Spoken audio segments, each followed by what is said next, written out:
Hello, my name's Toby. I'm from the community forestry team at Sheffield City Council, and my job is to plant trees with people. And I'm here in Stonecross Field, just off Hemper Lane, otherwise known as Beach of Open Space, at one of the Greenhill Adventure Story Walk sites. And this is a place that we have transformed in the last year.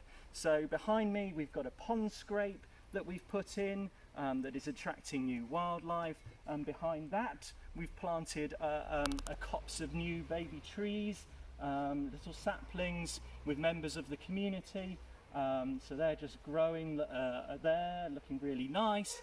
And along the wall here, the hedge line, we've planted a new hedge, and we've got some fruit trees in there. We've got some new lime trees to replace some of the ashes that are sadly coming to the end of their lives. So this place is hopefully being transformed, and it's dealing with some of the waterlogging problems around, whilst making a far more interesting and diverse environment for all the birds and bugs and bees. I'm going to read The Terrible Greedy FossyFoo by Charles Fugue.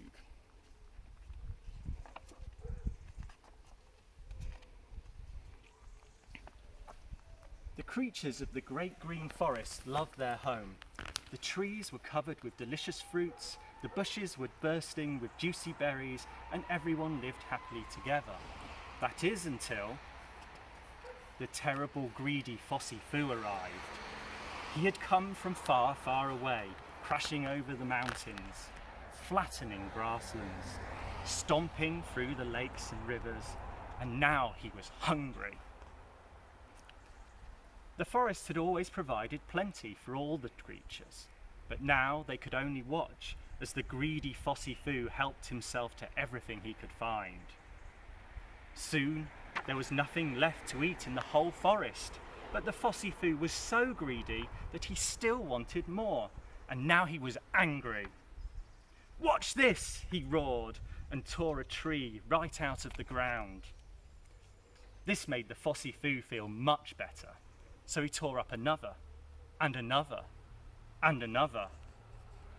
"Aren't I big?" he bellowed. But nobody heard. Everyone had run away. Soon the FossyFoo had torn up every last tree in the forest, and now he was hot. "Watch this!" he boomed. To cool down, he jumped right into the lake with a gigantic splash. And he emptied it. "Aren't I clever?" he bellowed, but nobody heard. The fish had all disappeared. By this time the FossyFoo had bashed, crashed, munched and splashed, and now he was thirsty. "Watch this!" he yelled. Then he reached up into the sky and grabbed a rain cloud and rang it out, right into his enormous mouth. Then he emptied all the other clouds just for fun. "Aren't I?" The FossyFoo spun around to see who was watching. Nobody was.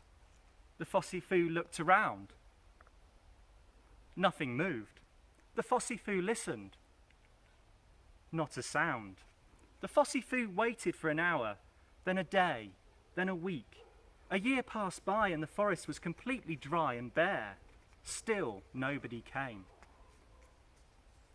He cried and cried and cried until he had no tears left to cry. If only he had taken care of the beautiful forest. Then he noticed it.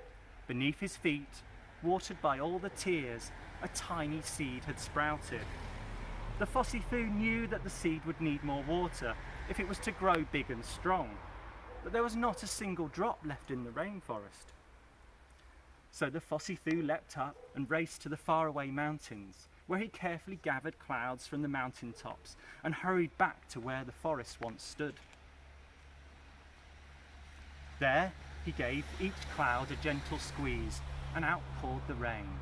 One by one, other seeds hidden in the dry earth began to sprout. Cared for by the FossyFoo, some seeds grew into tall trees and began to bear fruit. Others blossomed into bushes bursting with berries. By now, the FossyFoo was very hungry, but this time he didn't guzzle all the fruits and berries. This time he took just enough to fill his empty belly. The rest he either planted in the ground or left to ripen on the trees and on bushes. Before long, rainwater filled the lake, and the great green forest was beautiful once more. There was just one thing missing. The forest creatures, where are they? The FossyFoo would have to get them back. So he filled his arms with fruit and set off to find them. He trod gently over the mountains, softly through the grasslands, and carefully across the lakes and rivers. Everywhere he went, he told the creatures that he found how lovely the forest had become. He tempted them with his tasty treats, and he promised never to stomp or bash or crash ever again. One by one, they followed the FossyFoo home, and now he was happy. From that day on, no creature in the great green forest went without food or shelter again. Everyone lived happily together as the FossyFoo watched over their beautiful home, making absolutely sure everything was shared equally. And who would argue with a terrible, not so greedy FossyFoo?